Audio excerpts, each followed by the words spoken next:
Welcome, friends. Welcome back to Sunday Morning in the Old Cookbook Show. In last week's episode, we visited the Museum of Dufferin to speak with their curator and look at old cookbooks and recipes throughout Canadian history. And in that time, we decided on 3 recipes that we're going to make. And so the first one we're going to make is a handwritten recipe for carrot pudding.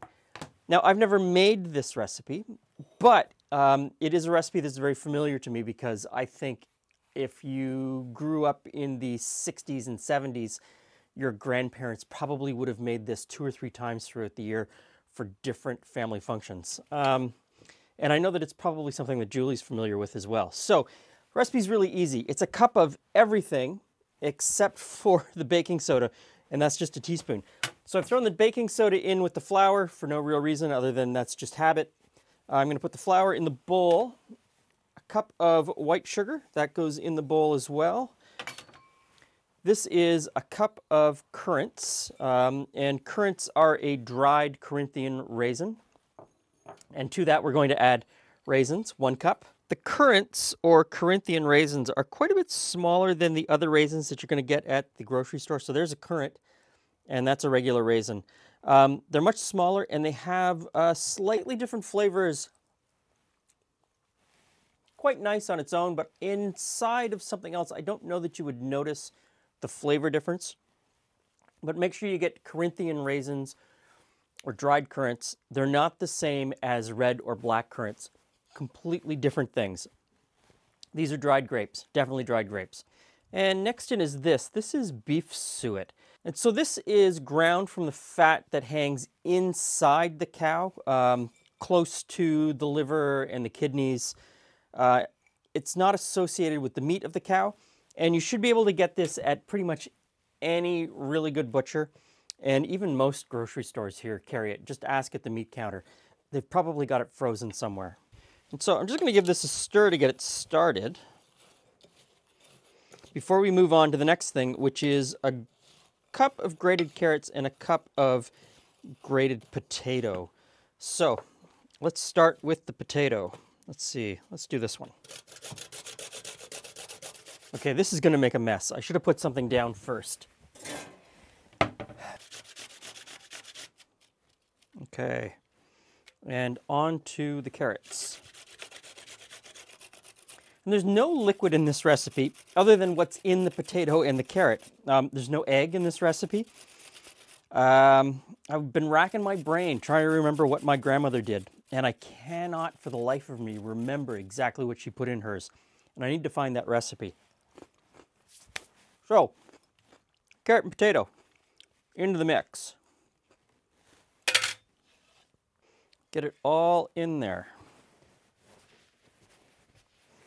Now we'll just mix that up. I'm going to say yes, it's mixed. At some point I did get in there with my hands and mixed it a little bit more.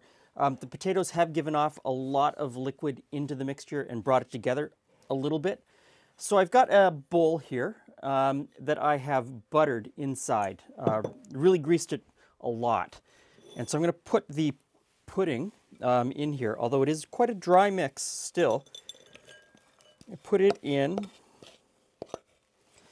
and the bowl is probably too big, but I wasn't sure what size to use. Maybe I'll use a smaller one.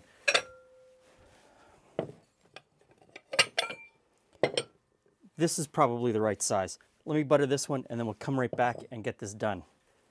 Okay, back with a bowl that's buttered. I think this is a better size. So we'll transfer over. There we go. So this is, to me, kind of interesting because this recipe is handwritten, and a lot of handwritten recipes, I know even my own handwritten recipes, leave a lot out. They're just shorthand. They're meant as a reminder of the steps. And so they leave a lot of steps out, and they may even leave ingredients out because the person who wrote it just knew what they were doing, and the recipe isn't for anyone else. It was for themselves, just as a reminder.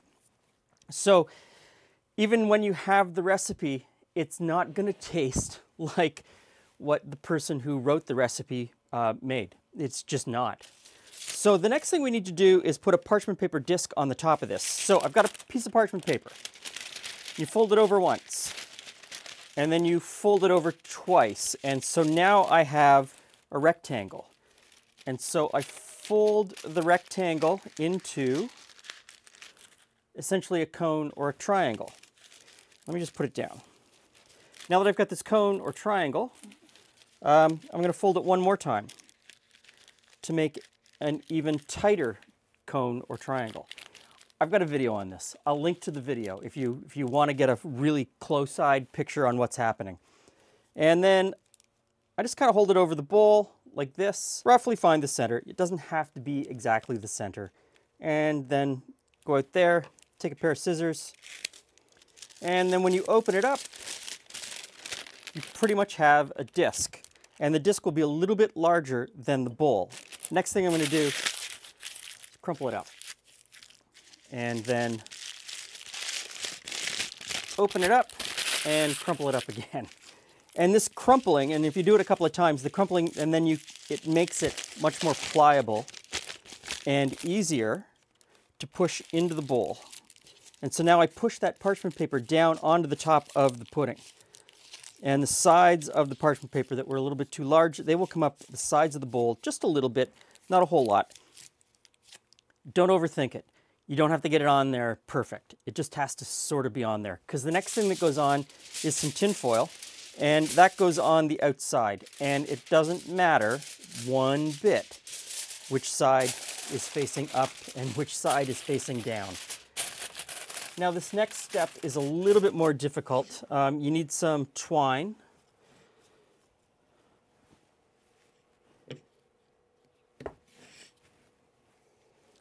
And I am in no way going to make this look effortless. I'm going to make you look like a rock star. So around, just like that. And do like a, bring that through maybe 3 or 4 times so that when you pull it tight, it will cinch and not let off right away. And then tie one more knot. Now, if you're really good, which I'm not, you would then tie this in a bit of a loop like that and make a handle.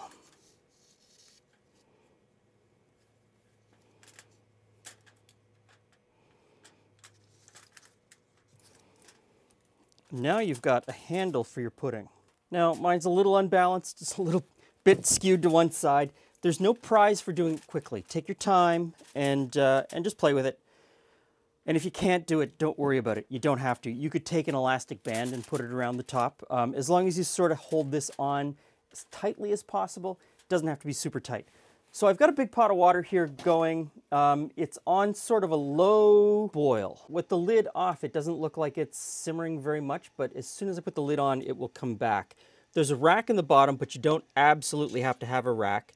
Sit your pudding on top and sort of twist the string on top like that, just so it's easier at the end to be able to grab the handle and pull it out of the water bath. Put the lid on, and the recipe says to go for 1.5 hours or longer. So I'm going to put it on for probably 2 hours. The sauce is a little weird because it's not really a caramel sauce. We start out with some butter. Put that into a pot along with a little bit of flour and some sugar. Grate in a little bit of nutmeg. Now the proportions given for the sugar and the nutmeg are to taste. And I'm not really sure what that means. So I'm just kind of playing it by ear. Got that in. Now I'm supposed to mash this together, mix it all into a paste. This is a very classical French method for thickening a sauce, mixing flour into butter to make a paste. And then you typically add that paste to the sauce, and it thickens it and it gives it a really nice glossy feel. In this instance, though, I'm supposed to pour enough boiling water over top that will allow it to cook. So I pour in some water, it doesn't say how much. So I'm going to start with that much, give it a stir, and then I'm going to bring it over to the stovetop. It's sort of a medium-low heat I'm going to cook and stir it until it thickens into a nice sauce. And this isn't the kind of sauce that's going to get any sort of caramel color or flavor. You're just looking for it to thicken.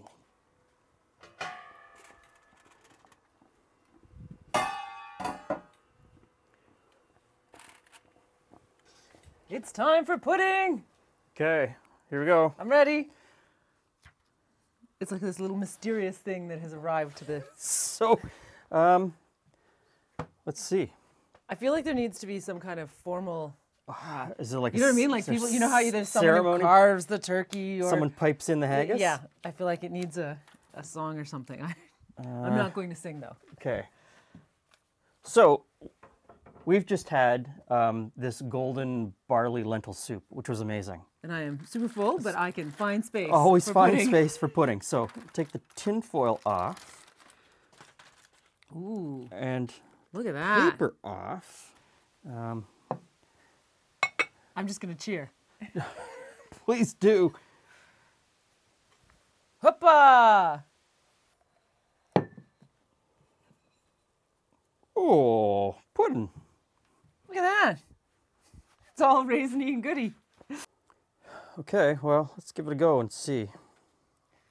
I don't think it's supposed to be like that. I think it's a little mushy. Okay. I'm not sold. Okay, so this is not how I remember my grandmother's This pudding. isn't how I remember it either. But that being said, in our defense, we've never made this before.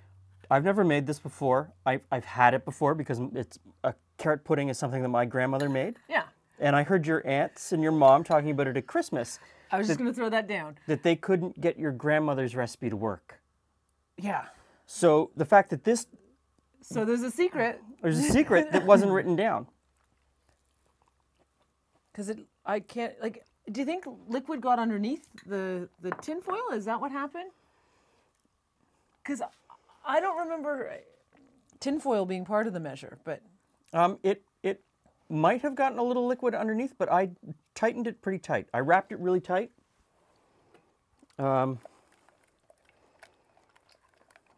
It's not quite right. And so that's where the... So we're going to add some sauce to it. Yeah. So here's the sauce. Okay, but... Okay. The flavors are there. It tastes wonderful. Everything is... Did you want to try some sauce? Everything is cooked. Like all the parts are cooked, but there's just two. Oh, sure, why not? What's the worst thing that happens? Like it's not like it's not cooked. It's just too mushy. moist. Too mushy. So it could have been my wrapping technique was off. What? Okay, I didn't see the recipe. What were the variables in the recipe? Like, was there a vagueness to it? I mean, there often is. Could we have added too much of the wet ingredients? Like, was there too much fruit? Was there fruit? Everything was a cup. Oh, well, that's... Except for the soda, which was a teaspoon. There were no directions as to what to do or how to make it, other than steam it for at least an hour and a half. So I think the flavor's there, but we're definitely missing something. Okay, so clearly we need some guidance. If you are in the know, or if you've made this all the time, or you've made this before, even just once successfully, and you have some advice for us, please, because it tastes great, but it does have an odd... But like I mentioned not quite earlier, right it's not quite right. texture. But like I mentioned earlier, the secrets weren't written down. The secrets are never written down. So I need to look at a whole bunch of other recipes for this, and then we'll come back in a few weeks with something else. So I'm going to throw out two thoughts, though. One, the sauce didn't make it any better. No, the sauce just doesn't did know not. you don't. And two, could it be that our perception of what it's supposed to be Could is be not completely wrong. right? It could be Like, completely... And and the other thing is, the person who wrote this cookbook could have been a terrible cook. We don't know. You know, everybody's got that person in their family that wants to keep the recipe and thinks that they're great and they write everything, but they're not that good. And I will not say out loud who it is in our family because that is not nice. No, it's not. It's not a nice thought. But that is part that can be part of it too. But it's true. It could have been a flawed recipe right from the beginning. So more research, and we'll do a do-over. And I want to thank the Museum of Dufferin for helping us with this recipe. I mean, they were a great resource to get this going. So, Yeah, and it could just be us. Or I'm could be me. I will completely own that. Thanks for stopping by. See you again soon. There's no hero shot. There is no hero shot for that.